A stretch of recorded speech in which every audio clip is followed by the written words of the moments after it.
about Priti Patel's latest gambit in the Channel. She's basically now saying that the boats coming here with illegal migrants on them will finally be turned around. Now, a lot of people don't seem to think she can do that, but let's talk to Alp Mehmet, chairman of Migration Watch, and find out what he makes of it. Alp, a very good morning to you. Good morning to you, sir. Thank you very much indeed for joining us. I mean, if it was this easy, Pleasure. she could have said this about a year ago, couldn't she? Well, I was going to say we should have been doing it a long time ago. Look, with regard to the legalities, the Home Office, the Foreign Office, they've got some of the best lawyers, some of the best legal brains available. I'm sure that they've looked into this and they've arrived at the conclusion that it's perfectly legal to do so. And bear in mind that we are, after all, sending people back to a safe country. We're not sending them back into danger or war zones or anything like that. So with regard to the legal aspects, I don't have too much of a problem. However, one thing that I did note, and I'm sure others have as well, is that the Home Secretary was very careful to point out that this would all only be done with the larger boats. It will be done with the sturdier ones. There will be no question of endangering anyone's life. That, to me, suggests that all that the traffickers will do is pile them into small, even less seaworthy vessels and send them across the channel. We'll see.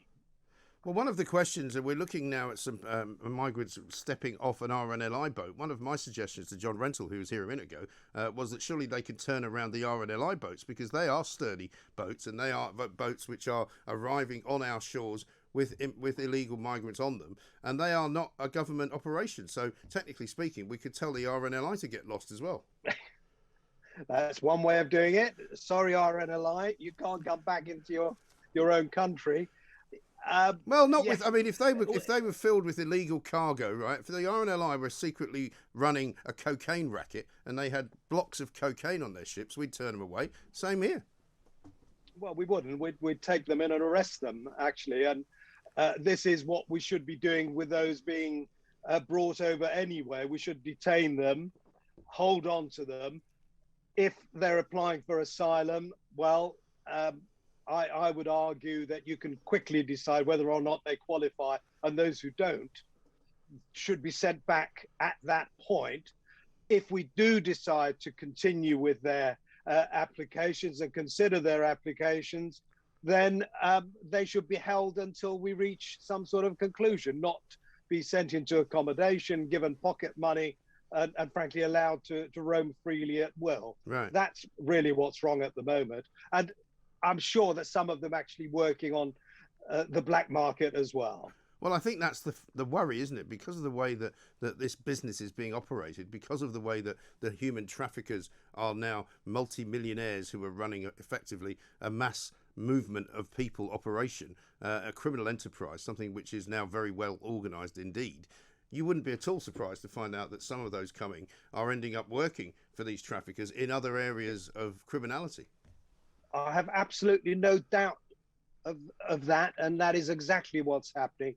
We also, we don't really know who's coming in, who's safe, who's a security risk, frankly, what sort of criminals are being allowed in. They destroy their documents. Some of them are not even picked up. Those who arrived on Sunday, as far as I know, not all of those were picked up. So at the moment, this is really a huge gap in our defences as well as in our immigration control. Yes. And I mean, there are those who will point out that while this might be a step in the right direction, it's clearly not the answer. So they're still looking apparently at this idea of having an offshore sort of processing centre, if you like. The latest country being mentioned, I think, is Ghana, where you would take them for processing. But it's a rather kind of cumbersome method, that, isn't it? It is cumbersome, and in the end, even if we attempt it, I suspect we'll find it's not practical. But there's no problem with overseas processing centres. I'd quite welcome them, frankly, and I think that will be a good thing. it's really what happens at the end of the process, as with those that we detain in this country. If you are sending them to Ghana or Zambia or Rwanda or wherever to be processed, fine, but what happens at the end of that process? If we are not at the point of sending them back, even if they don't qualify for asylum, then what's the point? It's going to take time to set it all up anyway. We're not about to be sending people to processing centres overseas anytime soon, I suspect. But that is one of the elements in the bill that's going through Parliament at the moment.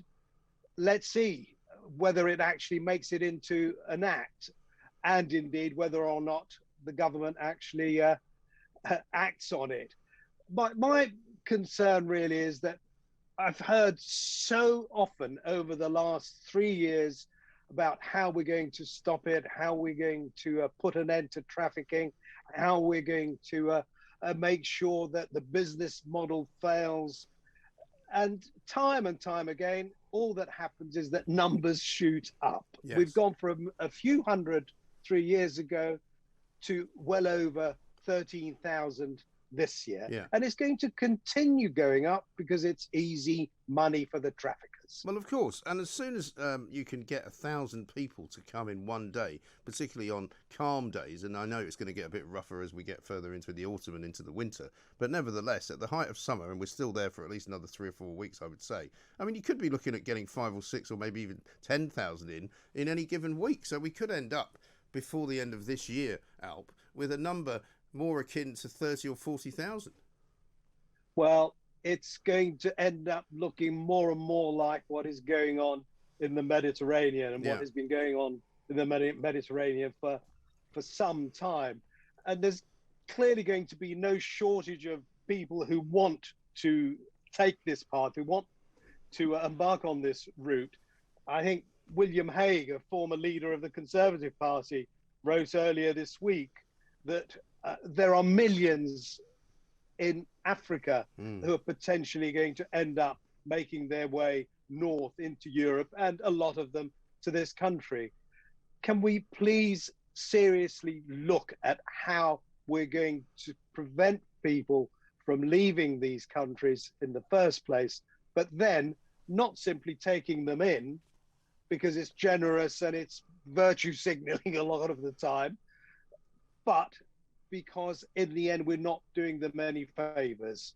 We are denuding the populations of any number of countries in Africa of their skills, of their workforce, frankly. Is that sensible? I would argue that it isn't. No, I think it's very, very non-sensible indeed. Alp Mehmet, thank you very much indeed. Alp Mehmet from Migration Watch.